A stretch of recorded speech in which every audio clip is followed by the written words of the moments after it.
लोकसभा निवडणुकीच्या पार्श्वभूमीवर राज्यात बऱ्याच घडामोडी घडत आहेत।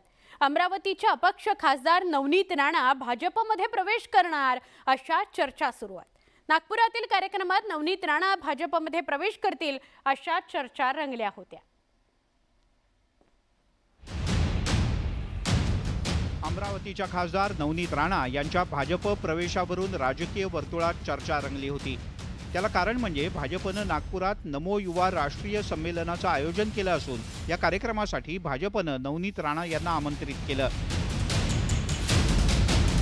लवकरच महायुतीकडून लोकसभेच्या उमेदवारांची यादी जाहीर केली जाण्याची शक्यता आहे। या पार्श्वभूमीवर नवनीत राणा यांच्या भाजप प्रवेशाच्या चर्चांनी जोर धरलाय। त्यावर नवनीत राणा यांनी ही सूचक प्रतिक्रिया दिली। असं वाटते की जेही चर्चा आहे चर्चेमध्ये नवनीत राणा आणि रवी राणांजींची चर्चा हा पूर्ण महाराष्ट्रभर चालतात। आम्ही काही बोललो तरी चर्चेमध्ये असतो, नाही बोललो तरी असतो।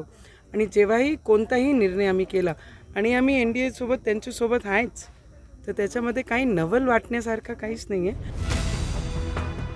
नवनीत राणा यांच्या सूचक प्रतिक्रियेमुळे चर्चेत आणखीनच भर पडली। आता भाजप प्रदेशाध्यक्ष चंद्रशेखर बावनकुळे यांनी या सगळ्या विषयावर आपली भूमिका स्पष्ट केली। तसंच राणा यांना देण्यात आलेल्या निमंत्रणाविषयी सुद्धा त्यांनी स्पष्टीकरण दिलं। नवनीत राणांचा कुठलाही पक्षप्रवेश नाही। नवनीत राणांना आणि आम्ही सर्व भाजपचे मित्र पक्षांना साधारण या संमेलनाला बोलवलं आहे। नवनीत राणाही त्या ठिकाणी येण्याचं आम्ही निमंत्रण दिलं आहे, सर्वांनाच निमंत्रण दिलं आहे। त्यामुळे मला वाटतं कोणताही पक्षप्रवेश नाही आहे, सहयोगी म्हणून येतील। एकीकडे चंद्रशेखर बावनकुळे यांनी नवनीत राणा यांच्या भाजप प्रवेशाची शक्यता फेटाळून लावली, तर दुसरीकडे उपमुख्यमंत्री देवेंद्र फडणवीस यांनी राणा यांच्या भाजप प्रवेशाविषयी ही प्रतिक्रिया दिली आहे। सहयोगी सदस्य आहेतच। पूर्ण 5 वर्ष त्यांनी लोकसभेमध्ये एनडीएची बाजू घेतली आहे, मोदी साहेबांची बाजू घेतली आहे। ते मग आमच्या कार्यक्रमात ते आल्या तर नवल नाही आहे, ते आमच्यासोबत राहतात। 2019च्या लोकसभा निवडणुकीत नवनीत राणा यांना काँग्रेस राष्ट्रवादी काँग्रेसनं पुरस्कृत केलं होतं। मात्र पुढच्या काही काळात राणा दाम्पत्य भाजपच्या वळचणीला गेलं। गेल्या 4.5 वर्षात नवनीत राणा यांनी लोकसभेत आक्रमकपणे एनडीएची बाजू मांडली।